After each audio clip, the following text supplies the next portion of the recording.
Hello दोस्तों, स्वागत है मेरे यूट्यूब चैनल पर। दोस्तों, कहानी वीडियो को आखिर तक देखें और चैनल को लाइक शेयर और सब्सक्राइब ज़रूर करें। दोस्तों, आप कहानी वीडियो को देखते हो, बहुत अच्छा लगता है, पर चैनल को लाइक शेयर और सब्सक्राइब नहीं करते। प्लीज़ चैनल को लाइक शेयर और सब्सक्राइब ज़रूर करें। आइए कहानी शुरू करते हैं। आज की कहानी है, ना चाहते हुए भी अनीशा को प्यार हो गया। अनीशा स्नातक की छात्रा है और उसकी चाहत बैंकिंग सेक्टर में जा पाने की है। इसलिए अनीशा अपनी तैयारी को और भी बेहतर करने के लिए कोचिंग क्लास ज्वाइन करती है। कॉलेज के बाद अनीशा कोचिंग क्लास जाती है और क्लास ख़त्म होने के बाद अपने घर चली जाती है। अनीशा की कोचिंग क्लास में 2 महीने पूरे हो गए और इस दौरान उसके कुछ दोस्त भी बन गए थे। उन्हीं दोस्तों में अनिकेत नाम का एक लड़का था जो दिखने में स्मार्ट था। अनिकेत पढ़ने में होशियार था और वो अनीशा को पसंद करता था, लेकिन अनीशा इस बात से अनजान थी कि अनिकेत के दिल में उसके लिए प्यार है।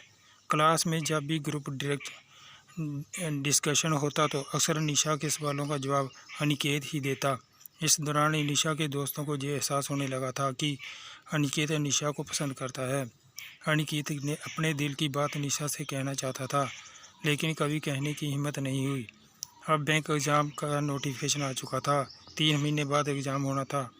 अनीता को अब समझ में नहीं आ रहा था कि वो क्या करे, अपने दिल की बात बता दे या छोड़ दे। बहुत सोचने के बाद अनिकेत ने तय किया कि अब वो अपने दिल की बात अनीशा को बता देगा। अगले दिन अनिकेत क्लास में सबसे पहले पहुंच गया। थोड़ी देर बाद अनीशा भी क्लास में आई। अनिकेत ठीक अनीशा के पीछे वाली बेंच पर बैठ गया। अनिकेत की दिल की धड़कनें तेज़ होने लगी थी। जैसे ही क्लास ख़त्म हुआ तो अनिकेत ने अनीशा को कहा, क्या तुम क्लास के बाहर मिल सकती हो? मुझे तुमसे कुछ बात करनी है। अनीशा क्लास के बाहर आ गई और अनिकेत ने कहा, बोलो क्या बात करनी है? अनिकेत थोड़ा हिचकिचाते हुए बोला, अनीशा तुम मुझे बहुत प्यारी लगती हो। सच कहूँ तो मुझे तुमसे प्यार हो गया है।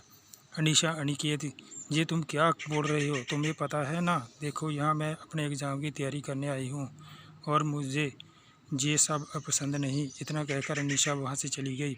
अनिकेत घर आकर सोचने लगा कि कहीं उसने अपने दिल की बात बताकर गलती तो नहीं की।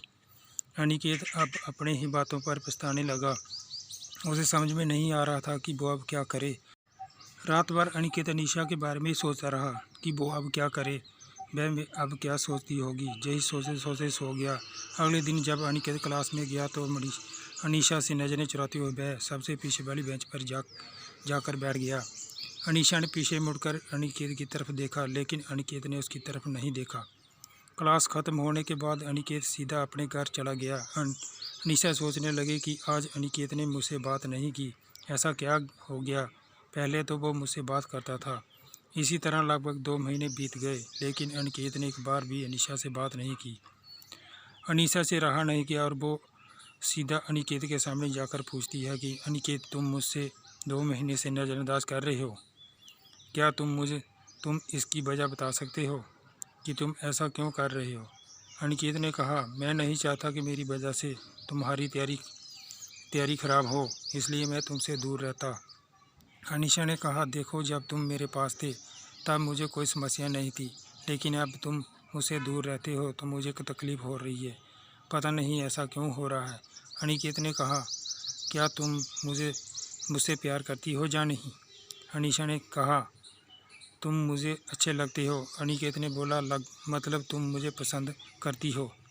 अनीशा ने कहा, अब तुम समझदार हो तो समझ जाओ। इस तरह अनीशा ने भी बातों ही बातों में अपने दिल की बात बोल दी।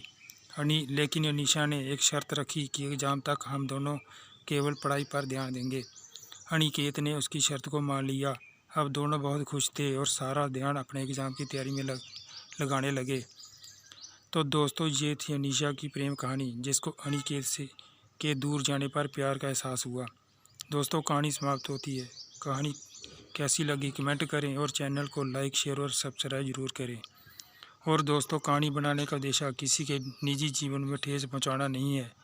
अगर इस कहानी के माध्यम से किसी के वास्तविक जीवन में ठेस पहुंची हो या कहानी लिखने में कोई गलती हो तो अपना भाई समझकर माफ़ कर देना। मिलते हैं किसी दूसरी कहानी वीडियो के साथ। तब तक के लिए खुश रहिए और अपना ख्याल रखिए।